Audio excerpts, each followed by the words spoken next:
क्या कभी सोचा है कि डॉक्टर भीमराव अंबेडकर के विचार आज भी हमारे समाज के लिए इतने जरूरी क्यों हैं? उनके शब्द सिर्फ इतिहास नहीं है, बल्कि एक तरह की रोशनी है जो आज भी हमें रास्ता दिखाती है। आज हम उन्हीं के दिए हुए उन शक्तिशाली दार्शनिक स्तंभों को समझने की कोशिश करेंगे और देखेंगे कि वे हमारी जिंदगी में आज भी क्या मायने रखते हैं। तो सवाल ये उठता है कि एक बेहतर समाज की नींव क्या होती है? हम एक ऐसा समाज कैसे बना सकते हैं जहां हर किसी को न्याय मिले, ताकत मिले और आगे बढ़ने का मौका मिले? और इसका जवाब हमें डॉक्टर अंबेडकर के जबरदस्त विचारों में मिलता है। उनका दर्शन सिर्फ एक न्याय से भरे समाज का नक्शा ही नहीं देता, बल्कि ये भी सिखाता है कि हम एक बेहतर और पर्पसफुल जिंदगी कैसे जी सकते हैं। तो चलिए उनकी सोच के इन 4 स्तंभों को एक एक करके समझते हैं। हम शुरुआत करेंगे ज्ञान की शक्ति से, फिर बात करेंगे बराबरी पर टिके समाज की, उसके बाद राष्ट्र की पहचान को समझेंगे और आखिर में महानता के रास्ते की खोज करेंगे। और अंत में हम ये भी देखेंगे कि उनकी विरासत आज भी हमारे लिए कितनी अहम है। तो हमारा पहला स्तंभ है ज्ञान की शक्ति। डॉक्टर अंबेडकर का यह मानना था कि हर तरह की तरक्की की जड़ असल में ज्ञान ही है। शिक्षित बनो, संगठित रहो और संघर्ष करो। ये 3 शब्द सिर्फ एक नारा नहीं है, ये अपने आप में सामाजिक बदलाव का एक पूरा ब्लूप्रिंट है। देखिए, ये तीनों चीजें एक दूसरे से कैसे जुड़ी हैं। सबसे पहले आती है शिक्षा, जिससे जागरूकता पैदा होती है। जब लोग जागरूक होते हैं तो वो एक साथ आते हैं, संगठित होते हैं, और इसी संगठन से ताकत बनती है, जिससे अपने अधिकारों के लिए संघर्ष किया जा सकता है। यह बदलाव का एक पूरा प्रोसेस है, स्टेप बाय स्टेप। मतलब साफ है कि ज्ञान का मतलब सिर्फ जानकारी इकट्ठा करना नहीं है। जैसा कि उन्होंने कहा था, ज्ञान ही इंसान के जीवन का आधार है और सच्ची आज़ादी असल में अज्ञानता से ही आज़ादी है।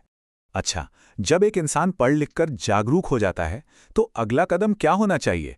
यहीं से शुरू होता है हमारा दूसरा स्तंभ, बराबरी वाले समाज का निर्माण।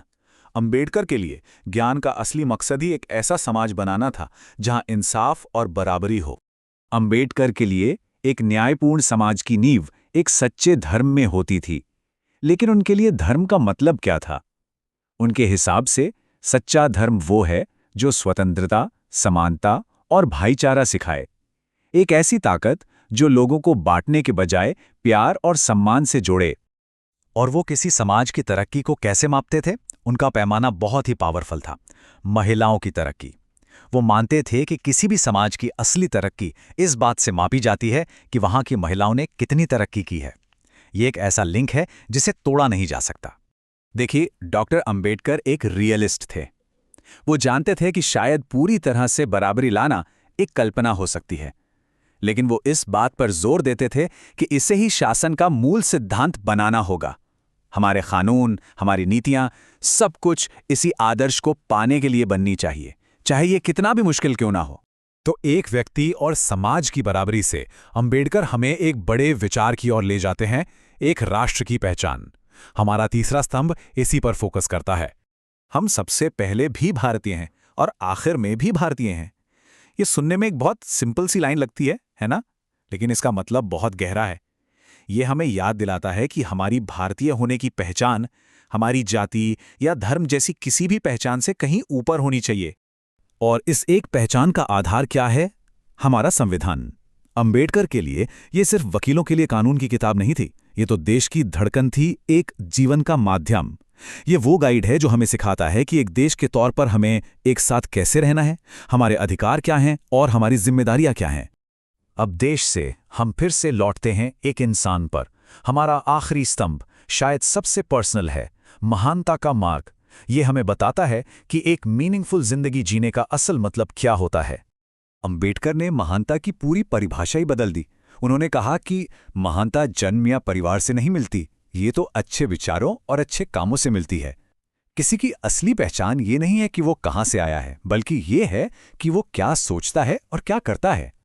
और ये पावरफुल सोच इस एक लाइन में बहुत खूबसूरती से सिमट जाती है, जीवन लंबा होने के बजाय महान होना चाहिए।